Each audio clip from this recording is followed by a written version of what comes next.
का मकसद स्वयं गुरु नानक देव जी ने बताया था।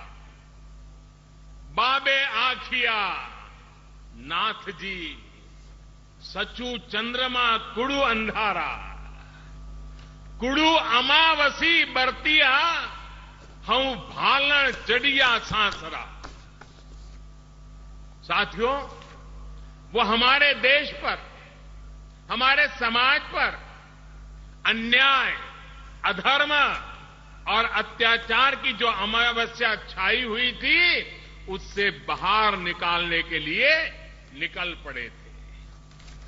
गुलामी के उस कठिन कालखंड में भारत की चेतना को बचाने के लिए, जगाए रखने के लिए उन्होंने अपना जीवन समर्पित कर दिया।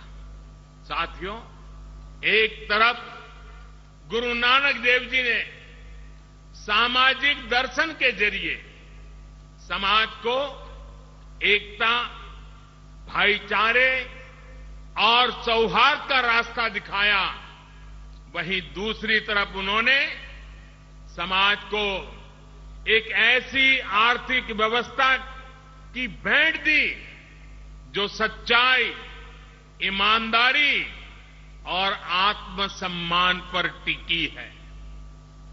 उन्होंने सीख दी कि सच्चाई और ईमानदारी से किए गए विकास से हमेशा तरक्की और समृद्धि के रास्ते खुलते हैं। उन्होंने सीख दी कि धन तो आता जाता रहेगा, पर सच्चे मूल्य हमेशा रहते हैं।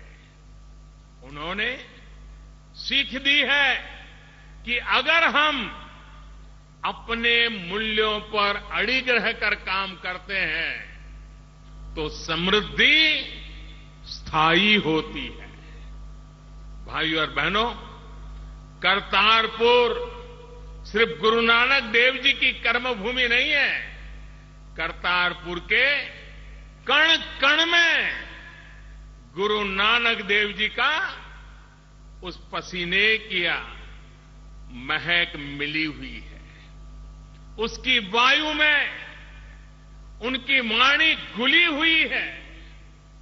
करतारपुर की धरती पर ही हल चलाकर उन्होंने अपने पहले नियम कीरत करो का उदाहरण प्रस्तुत किया। इसी धरती पर उन्होंने नाम जपो की विधि बताई और यहीं पर अपनी मेहनत से पैदा की गई फसल को मिल बांटकर खाने की रीत भी शुरू की। वंड छको का मंत्र दिया। साथियों, इस पवित्र स्थली के लिए हम जितना भी कुछ कर पाएंगे उतना कम ही रहेगा।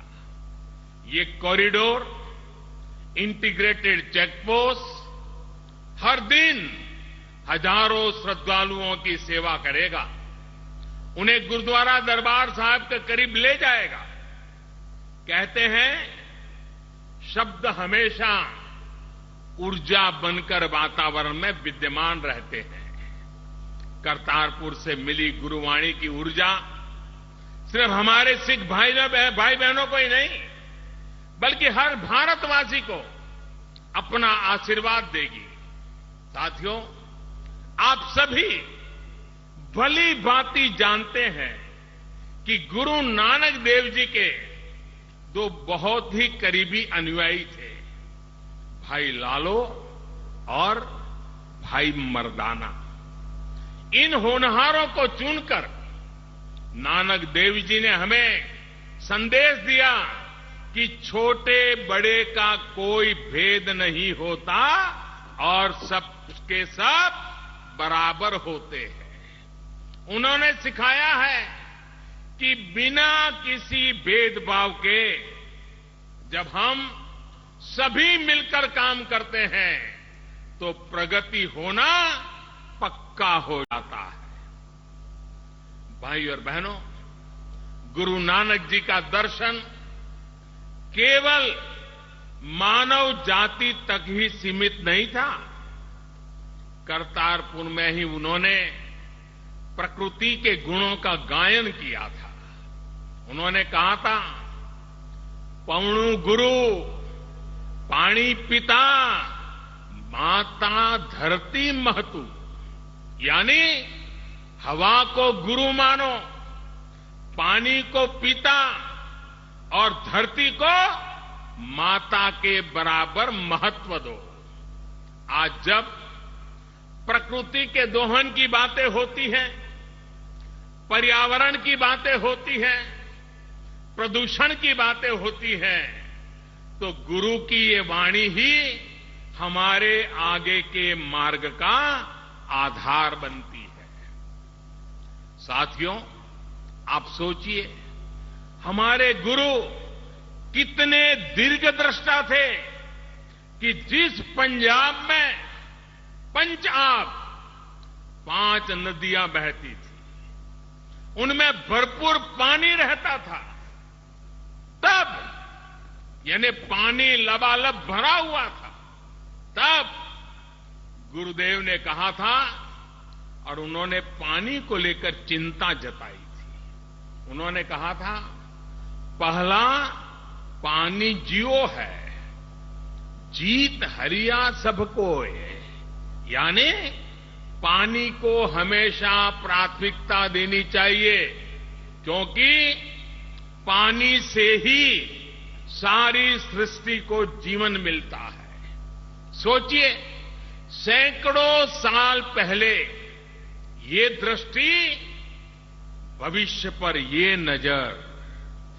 आज भले हम पानी को प्राथमिकता देना भूल गए, प्रकृति पर्यावरण के प्रति लापरवाह हो गए, लेकिन गुरु की वाणी बार बार यही कह रही है कि वापस लौटो, उन संस्कारों को हमेशा याद रखो जो इस धरती ने हमें दिए हैं, जो हमारे गुरुओं ने हमें दिए हैं। साथियों, बीते 5 सालों से हमारा ये प्रयास रहा है कि भारत को हमारे समृद्ध अतीत ने जो कुछ भी सौंपा है, उसको संरक्षित भी किया जाए और पूरी दुनिया तक पहुंचाया भी जाए। बीते 1 वर्ष से गुरु नानक देव के 550वें प्रकाशोत्सव के समारोह चल रहे हैं। वो इसी सोच का हिस्सा है। इसके तहत पूरी दुनिया में भारत के उच्चायोग और दूतावास विशेष कार्यक्रम कर रहे हैं, सेमिनार आयोजित कर रहे हैं। गुरु नानक देव जी, उनकी स्मृति में स्मारक सिक्के और स्टैंप भी जारी किए गए हैं। साथियों, बीते 1 साल से देश और विदेश में कीर्तन, कथा, प्रभात फेरी, लंगर जैसे आयोजनों के माध्यम से गुरु नानक देव की सीख का प्रचार किया जा रहा है। इससे पहले गुरु गोविंद सिंह जी के 350वें प्रकाशोत्सव को भी इसी तरह भव्यता के साथ पूरी दुनिया में मनाया गया था। पटना में हुए भव्य कार्यक्रम में तो मुझे खुद जाने का सौभाग्य भी मिला था। उस विशेष अवसर पर 350 रुपये का स्मारक सिक्का और डाक टिकट भी जारी किए थे। गुरु गोविंद सिंह जी की स्मृति और उनका संदेश अमर रहे, इसके लिए गुजरात के जामनगर में 750 बेड का आधुनिक अस्पताल भी उन्हीं के नाम से बनाया गया है। भाइयों और बहनों, गुरु के रास्ते से दुनिया की नई पीढ़ी भी परिचित हो, इसके लिए गुरुबाणी का अनुवाद विश्व की अलग अलग भाषाओं में किया जा रहा है। मैं यहां यूनेस्को का भी आभार व्यक्त करना चाहूंगा जिसने केंद्र सरकार के आग्रह को स्वीकार किया। यूनेस्को द्वारा भी गुरु नानक देव जी की रचनाओं को अलग अलग भाषाओं में अनुवाद करने में मदद की जा रही है। साथियों, गुरु नानक देव और खालसा पंथ से जुड़ी रिसर्च को बढ़ावा मिले, इसके लिए ब्रिटेन की एक यूनिवर्सिटी में चेयर्स की स्थापना की गई है। ऐसा ही प्रयास कनाडा में भी हो रहा है। इसी तरह अमृतसर में इंटरफेथ यूनिवर्सिटी की स्थापना करने का भी फैसला लिया गया है, ताकि सद्भाव और विविधता के प्रति सम्मान को और प्रोत्साहन मिले। भाइयों और बहनों, हमारे गुरुओं से जुड़े अहम स्थानों में कदम रखते ही उनके विरासत से साक्षात्कार हो, नई पीढ़ी से उनका जुड़ाव आसानी से हो, इसके लिए भी गंभीर कोशिशें हो रही है। यहीं सुल्तानपुर लोधी में आप इन कोशिशों को साक्षात अनुभव कर सकते हैं। सुल्तानपुर लोधी को हेरिटेज टाउन बनाने का काम चल रहा है। हेरिटेज कॉम्प्लेक्स हो, म्यूजियम हो, ऑडिटोरियम हो, ऐसे अनेक काम यहां या तो पूरे हो चुके हैं या फिर जल्द पूरे होने वाले हैं। यहां के रेलवे स्टेशन से लेकर शहर के अन्य क्षेत्रों में गुरु नानक देव जी की विरासत हमें देखने को मिले, ये कोशिश भी की जा रही है। गुरु नानक देव जी से जुड़े तमाम स्थानों से होकर गुजरने वाली एक विशेष ट्रेन भी हफ्ते में 5 दिन चलाई जा रही है, ताकि श्रद्धालुओं को आने जाने में परेशानी ना हो। भाइयों और बहनों, केंद्र सरकार ने देश भर में स्थित सिखों के अहम स्थानों के बीच कनेक्टिविटी को सशक्त करने का भी प्रयास किया है। श्री अकाल तख्त, दमदमा साहब, केसगढ़ साहिब, पटना साहिब और हुजूर साहब के बीच रेल और हवाई कनेक्टिविटी पर बल दिया गया है। अमृतसर और नांदेड़ के बीच विशेष फ्लाइट की भी अपनी सेवा शुरू हो चुकी है। ऐसे ही अमृतसर से लंदन के लिए जाने वाली एयर इंडिया की फ्लाइट में एक ओमकार के संदेश को भी अंकित किया गया है। साथियों, केंद्र सरकार ने एक और महत्वपूर्ण फैसला लिया है, जिसका लाभ दुनिया भर में बसे अनेक सिख परिवारों को हुआ है। कई सालों से कुछ लोगों को भारत में आने पर जो दिक्कत थी, अब उन दिक्कतों को दूर कर दिया गया है।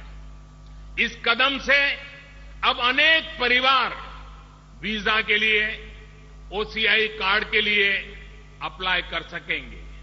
वो यहां भारत में अपने रिश्तेदारों से आसानी से मिल सकेंगे और यहां गुरुओं के स्थानों में जाकर अरदास भी कर पाएंगे। भाइयों और बहनों, केंद्र सरकार के 2 और फैसलों से भी सिख समुदाय को सीधा लाभ हुआ है। आर्टिकल 370, आर्टिकल 370 के हटने से अब जम्मू कश्मीर और लद्दाख में भी सिख परिवारों को वही अधिकार मिल पाएंगे जो बाकी हिंदुस्तान में उन्हें मिलते हैं। अभी तक वहां हजारों ऐसे परिवार थे जो अनेक अधिकारों से वंचित थे। इसी प्रकार सिटीजन्स अमेंडमेंट बिल, उसमें संशोधन का भी बहुत बड़ा लाभ हमारे सिख भाई बहनों को भी मिलेगा। उन्हें भारत की नागरिकता मिलने में आसानी होगी। साथियों, भारत की एकता, भारत की रक्षा सुरक्षा को लेकर गुरु नानक देव जी से लेकर गुरु गोविंद सिंह जी तक हर गुरु साहब ने निरंतर प्रयास किए हैं, अनेक बलिदान दिए हैं। इसी परंपरा को आजादी की लड़ाई और आजाद भारत की रक्षा में सिख साथियों ने पूरी शक्ति से निभाया है। देश के लिए बलिदान देने वाले साथियों के समर्पण को सम्मान देने के लिए भी अनेक सार्थक कदम केंद्र सरकार ने उठाए हैं। इसी साल जलियांवाला बाग हत्याकांड के 100 वर्ष पूरे हुए हैं। इससे जुड़े स्मारक को आधुनिक बनाया जा रहा है। सरकार द्वारा सिख युवाओं के स्कूल, स्किल और स्वरोजगार पर भी विशेष ध्यान दिया जा रहा है। बीते 5 वर्ष में करीब 27 लाख सिख स्टूडेंट्स को अलग अलग स्कॉलरशिप दी गई है। भाइयों और बहनों, हमारी गुरु परंपरा, संत परंपरा, ऋषि परंपरा ने अलग अलग कालखंड में अपने अपने हिसाब से चुनौतियों से निपटने के रास्ते सुझाए हैं। उनके रास्ते जितने तब सार्थक थे उतने ही आज भी अहम है। राष्ट्रीय एकता और राष्ट्रीय चेतना के प्रति हर संत, हर गुरु का आग्रह रहा है। अंधविश्वास हो, समाज की कुरीतियां हो, जाति भेद हो, इसके विरुद्ध हमारे इन संतों ने, गुरुओं ने मजबूती से आवाज बुलंद की है। साथियों, गुरु नानक जी कहा करते थे, बिच दुनिया से भी कमाइए, बिच दुनिया से भी कमाइए तो दरगी बेसन पाइए। यानी संसार में सेवा का मार्ग अपनाने से ही मोक्ष मिलता है, जीवन सफल होता है। आइए इस अहम और पवित्र पड़ाव पर हम संकल्प लें कि गुरु नानक जी के वचनों को अपने जीवन का हिस्सा बनाएंगे। हम समाज के भीतर सद्भाव पैदा करने के लिए हर कोशिश करेंगे। हम भारत का अहित सोचने वाली ताकतों से सावधान रहेंगे, सतर्क रहेंगे। नशे जैसी समाज को खोखला करने वाली आदतों से हम दूर रहेंगे, अपनी आने वाली पीढ़ियों को दूर रखेंगे। पर्यावरण के साथ तालमेल बिठाते हुए विकास के पथ को सशक्त करेंगे। गुरु नानक जी की यही प्रेरणा मानवता के हित के लिए, विश्व की शांति के लिए आज भी प्रासंगिक है। नानक नाम चढ़दी कला, नानक नाम चढ़दी कला, तेरे भाणे सरबत दा भला।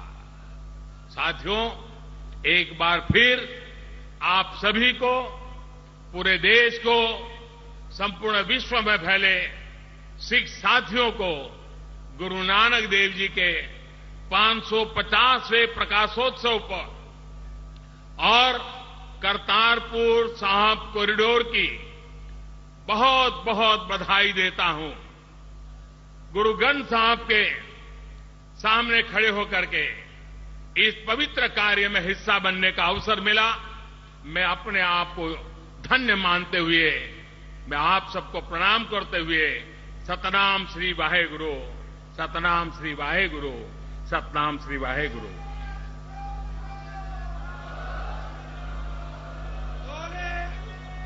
बोले सो निहाल। जन टीवी की लेटेस्ट अपडेट पाने के लिए हमारे चैनल को जरूर सब्सक्राइब करें और नोटिफिकेशन पाने के लिए बेल आइकॉन दबाएं।